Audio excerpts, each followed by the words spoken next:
Hello my dear friends, मैं doctor संतोष हांडे आपका अपने इस चैनल में बहुत बहुत स्वागत करती हूँ। आज हम बात करने जा रहे हैं होम्योपैथी की एक बहुत ही अच्छी मेडिसिन और इसका नाम है सेट्रॉन। सेट्रॉन का इस्तेमाल बहुत सारे रोगों में किया जाता है।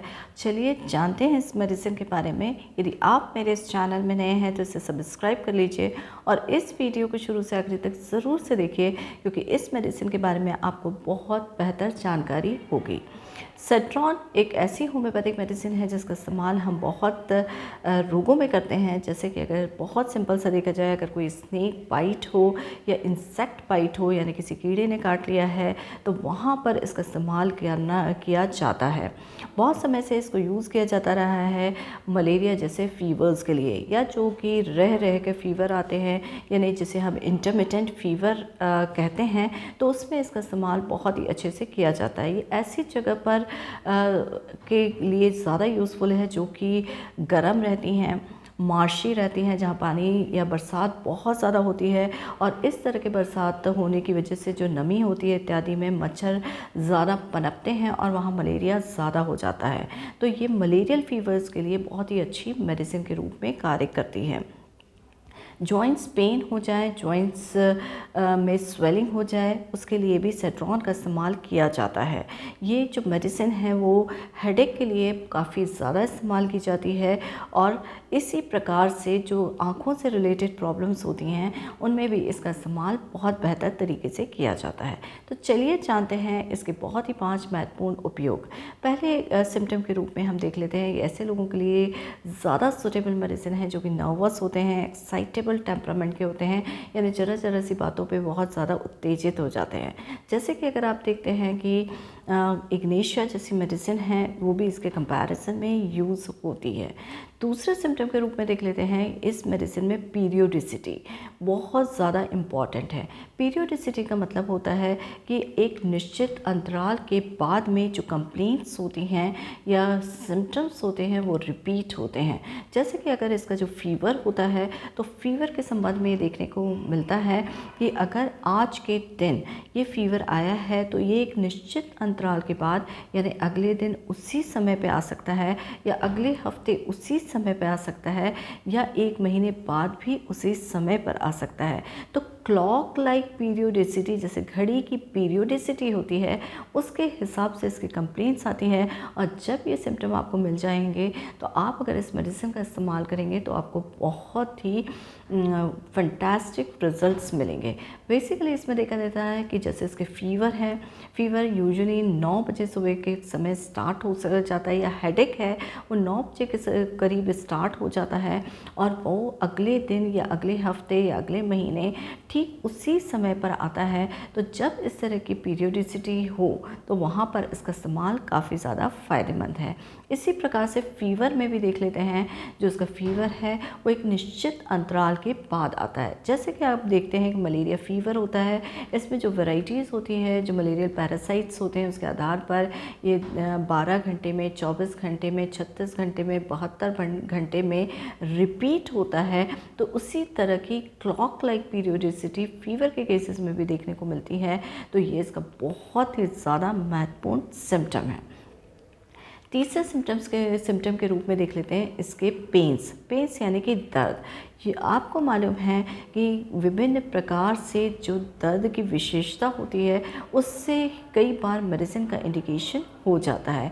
तो ये जैसे हेडेक, सिर दर्द अगर किसी को हो रहा है और वो जो सिर दर्द है वो टेम्पल से लेके दूसरे टेम्पल की तरफ जाता है अक्रॉस द आइज़, यानी कि उसमें आइज़ में भी या आँखों में भी उस समय दर्द काफ़ी ज़्यादा महसूस होता है।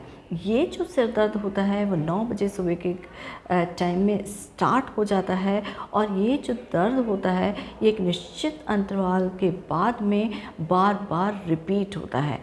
इसके साथ साथ में इसमें देखा जाता है कि जो फेस का राइट साइड है, यानी सीधे या दाहिना भाग है, वो बहुत ज़्यादा अफेक्ट होता है, और उसमें भी पेशेंट जो होता है उसको दर्द की फीलिंग आती है, एक क्रेज़ी फीलिंग आती है कि इसमें, क्योंकि पेन जो होता है वो बहुत ज़्यादा होता है।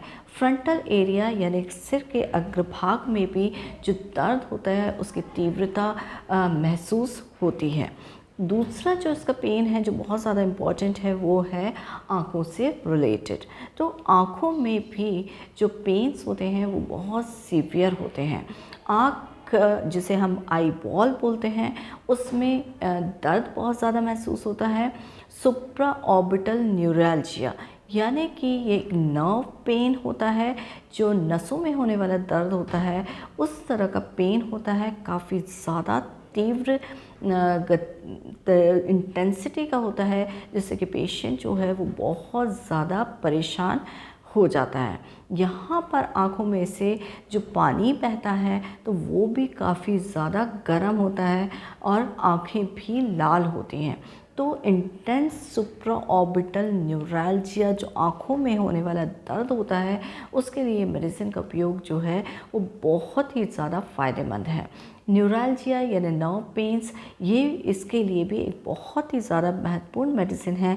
जैसे कि आप मैग्नीशिया फॉस में देखते हैं, इसके जो दर्द होते हैं वो न्यूरैल्जिक पेन होते हैं, तो उसी तरह का जो दर्द होता है वो भी सेट्रॉन में देखा जाता है। चौथे सिम्टम के रूप में देख लेते हैं इसका फीवर। जी हाँ, ये जो मेडिसिन है वो बुखार के लिए बहुत ही अच्छे तरीके से यूज़ की जाती है। जैसे कि मैंने आपको बताया मलेरियल फ़ीवर या जिसे हम इंटरमिटेंट फ़ीवर बोलते हैं। ये जो फ़ीवर होते हैं वो एक निश्चित अंतराल के बाद आते हैं। ये फ़ीवर की जो स्टार्टिंग होती है वो चिल के साथ होती है, यानी ठंड लगने से शुरुआत होती है और विशेष रूप से ये जो ठंड होती है वो शाम के समय लगती है और इस ठंड लगने के साथ साथ में पेशेंट को जो है पैरों में नमनेस भी फील होती है। दूसरा, इसके बाद में जो स्टेज आती है वो हीट स्टेज आती है, यानी गर्माहट यानी फीवर वाली स्टेज, जब शरीर का टेम्परेचर बढ़ता है। और इस स्थिति में सबसे ज़्यादा असर देखा जाता है आँखों पर। जो आँखें होती हैं वो बहुत लाल हो जाती हैं, जैसे कि आप बेलाडोना में देखते हैं।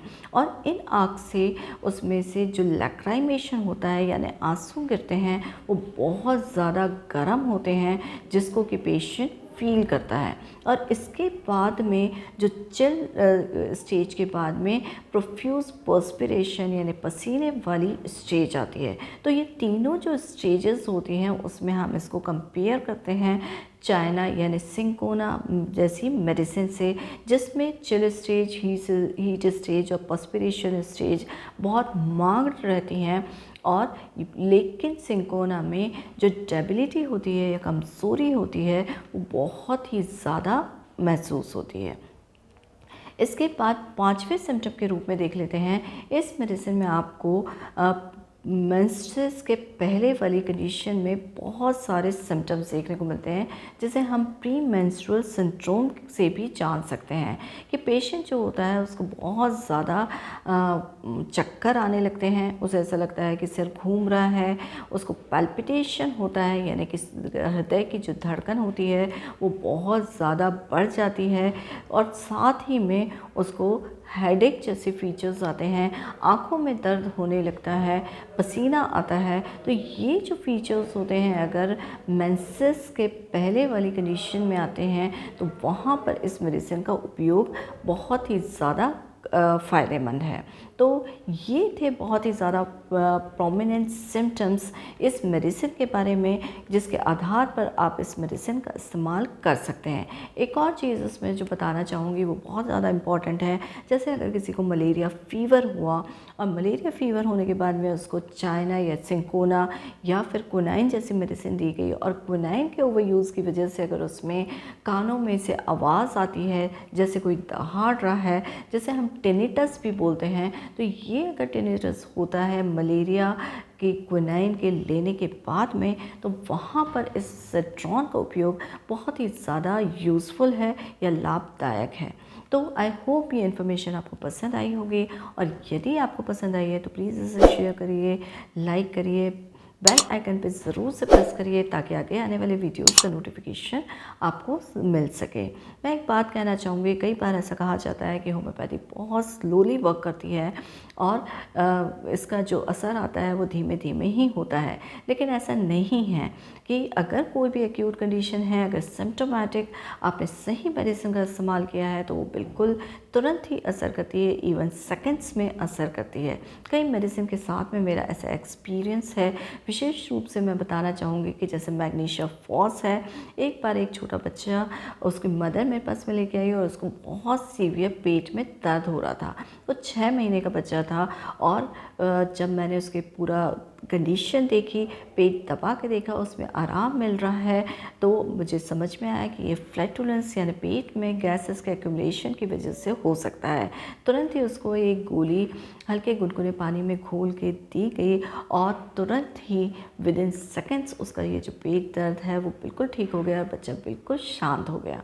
तो इतने अमेजिंग रिजल्ट्स हैं होम्योपैथी के, चाहे वो एक्यूट कंडीशन हो या क्रॉनिक। तो इसी के साथ stay healthy with homeopathy. Thank you. Homeopathy Home Kit. Useful for day-to-day life health issues.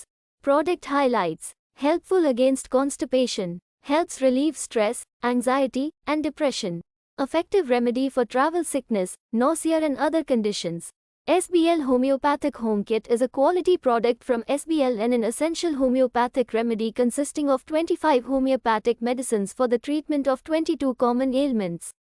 For more details, check out the link in description box. Thank you.